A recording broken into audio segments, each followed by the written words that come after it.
Hey, what's up, YouTube? I want to talk about this new game called Once Human that released about a week ago.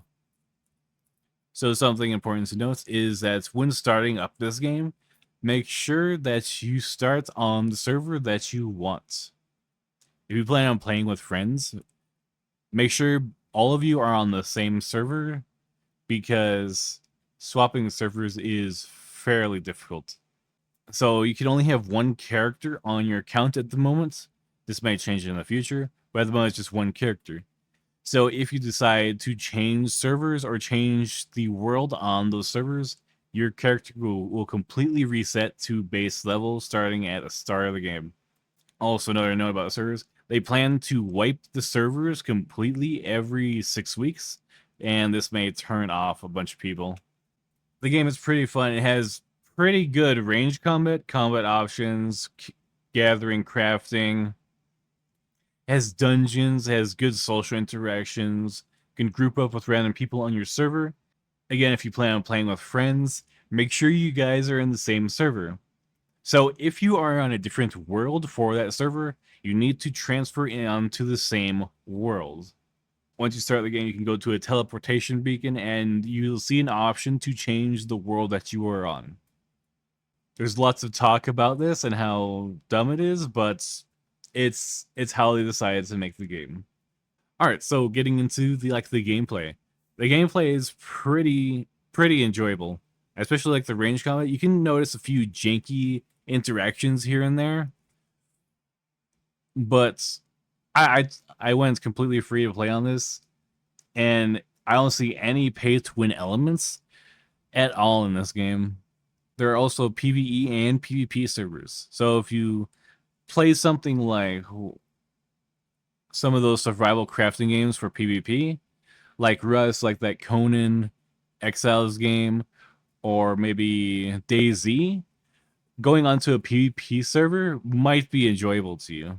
But there are more PvE servers than PvP servers. But if you just wanted to like jump in, play with friends, see what the game's about, jumping into a PvE server might be your best bet. So the combat. The combat is really easy. Like the difficulty is not there. The difficulty is not there at all. Maybe in some of the harder instances, yes, or if you're like fighting a boss and are under leveled, but the difficulty is barely there. You have lots of crafting, lots of resource gathering, lots of base building as well inside of the game, and it's pretty decent. It is limited because every player has a limited amount of spots they can use, so it doesn't overwhelm the servers. The base building is not extremely complicated, but it does its job pretty well. So the lore and story of the game is kind of interesting. It's not told in a significant way. Like there's not a lot of voice acting in the game, and the voice acting that is there isn't that great.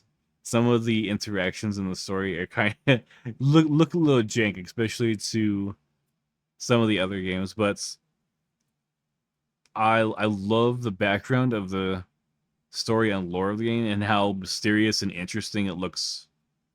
The shop is also pretty interesting, and they could have so easily made this game pay to win, which I totally expected them to make some pay to win aspects. But no, everything in the shop, everything in the battle pass is completely cosmetic.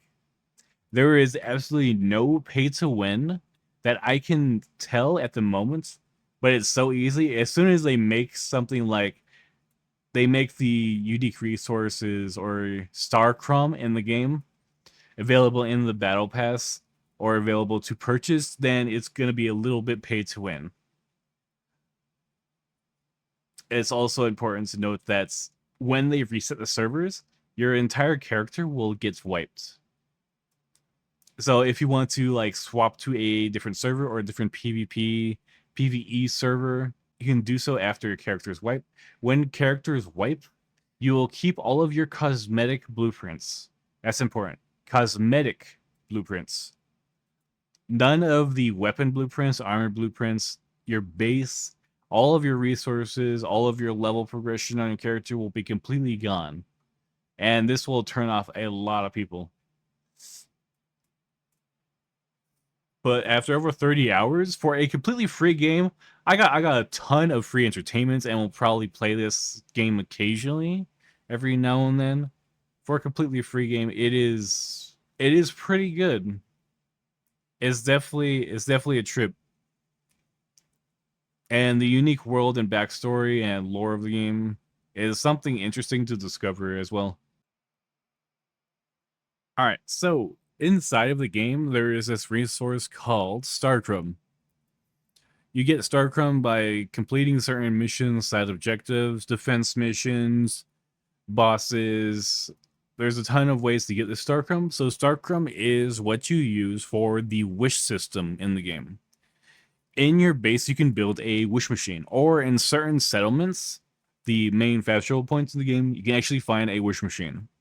So this is where you spend your Starcrum. Inside of the wish machine is basically a mini loot box gotcha system.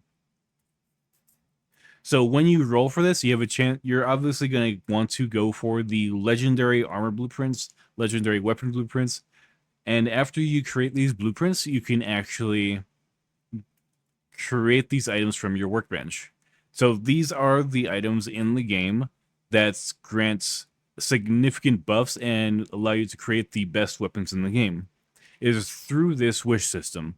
As far as I know, there's probably a few legendary items, legendary blueprints that you can find outside in the world, but this is where you're going to receive most of the legendary blueprints that you're going to want. So there are a few star crumbs inside of the basic battle pass, so just by playing the game, you get a few here and there, and the rest can be obtained from just playing the game normally. So something important to note is that when using the wish system, there is actually a way to straight up buy the weapon or armor blueprints that you actually want. This is very important. You can just completely skip the gambling system and just straight up buy what you want. And then, like, if you get the weapon and armor set that you want, then is when I would suggest actually just doing the regular wish system. Because when you randomly get certain blueprints, you can actually combine the legendary blueprints into other legendary blueprints to actually enhance that blueprint. So when you create that weapon or armor, you will actually get a better variant of that weapon or armor. So this this game could easily be paid to win if they decided to make Starcrum purchasable through the store. But currently, this does not exist, which I'm surprised of. Anyway, that is explaining a little bit about the wish system and how to get some of the best items in the game. Of course, some of the legendary mods, legendary weapon attachments, you're gonna have to actually play the game and go to like the highest level areas and complete the super dungeons in the game and super bosses in the game. But at the moment, there's no pay to win. I have to say that because it was surprising playing a free game. I'm not saying any pay to win elements. All of the pay stuff is for cosmetics only. So, would I actually recommend this game? Well, it is a free to play on Steam. It's pretty fun and it's free entertainment. And if you want to support the creators, you can buy the battle pass or buy some of the StarCon for a few cosmetic items. However, because this is a live service game, it could change in the future, so just be aware of that. It's pretty free to play friendly. It's pretty low spender friendly. If you want to spend $10 for the battle pass for a few cosmetic items, or you want to buy some cosmetic items in the shop to support the development, go for it. But what I see so far is really good. It's free entertainment, and I don't know what else to say about it. It's good graphics, sound design's pretty good, backstory lore is pretty good. There's a few animations with the enemies and interactions with some of the NPCs that are a little jank here and there, but I totally expected that when I downloaded a free-to-play game. But the amounts of enjoyments I got from this game and the amounts of enjoyments I will probably get in the future from this game is pretty significant. Especially if I just decide to spend like $10 on this battle pass. Anyway, that's all for me. If you enjoyed this, leave a like, leave a subscribe, and I'll see you in the next one. Peace out.